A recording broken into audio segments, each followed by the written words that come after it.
Huling araw na ngayon, Sabado. So mamayang madaling araw pala ang biyahe ko papunta ng Maynila. So hinihintay ko lang yung kaibigan ko na susundo sa akin galing ng Maynila.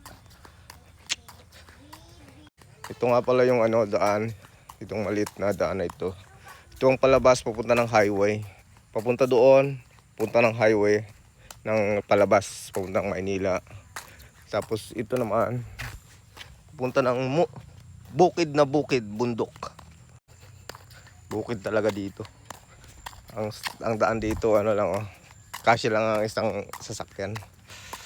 Makulimlim ngayon. Mga uulan mamaya.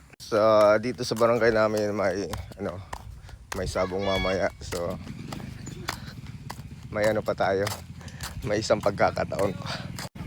Mga ulan. Mga tambay ng agimit dito. Pag mapipira na ang mga tao, ganyan na lang, tambay-tambay. Ayan, wala nang ginagawa. Ang mukha mo, anong ipagawa mo dyan?